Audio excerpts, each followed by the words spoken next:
As you might know, Meghan Markle's got a new podcast out, Confessions of a Female Founder. Now, this channel here, who will be linked below by the way, is claiming it's fake. So I figured, let's see what they got to say.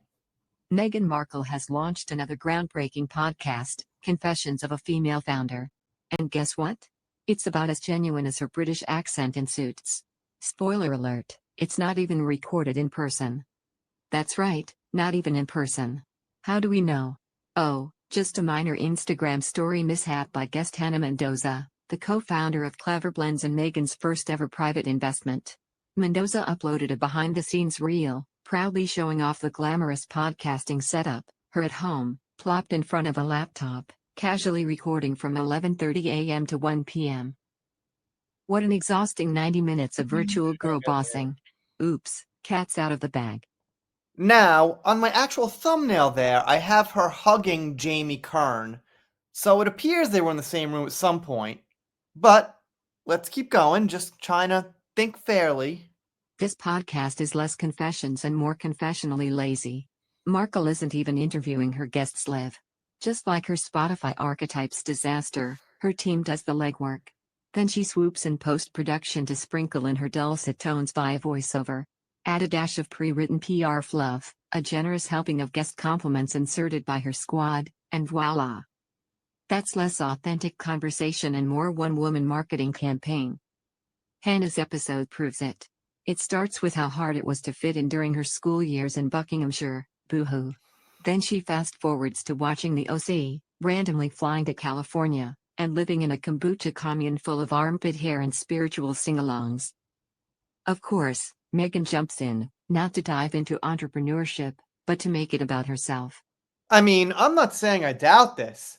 I just want to try to think of all angles and look at all evidence. But you know, the thing people have been saying about Meghan since the day she met Harry basically is she doesn't seem genuine or authentic.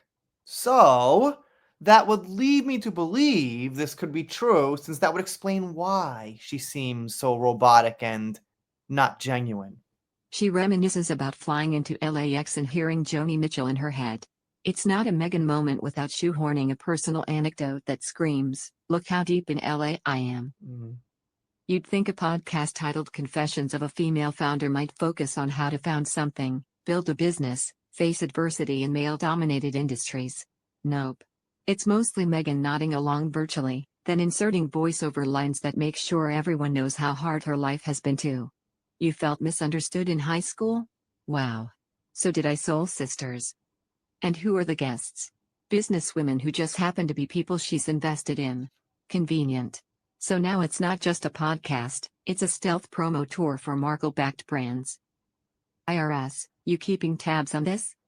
Mendoza's company, Clever Blends, has raised ethical eyebrows, sourcing from questionable factories, whispers of labor concerns, and yet it's being sold to us as the holy grail of oat milk. But hey, Meghan made a commercial for them in 2023, so obviously it's legit. You know what? I would also believe Meghan would cut corners and not be exactly ethical when it came to labor rights. After all, she's the one that wanted all the immigrants in the country, right? She was on that side of the aisle. Kind of makes sense. And she probably said, I want immigration. I love immigration. Those terrible right-wingers. Because I want them here so I could pay them like 18 cents to make my product for my podcast. Just my silly little random theory. I don't know. I know. Sounds crazy. What we have here isn't journalism. It's not storytelling. It's not even podcasting by real standards. It's Meghan Markle's audio selfie, a weekly chance to massage her image and sell stuff she's bankrolled. And this is what big platforms are throwing money at?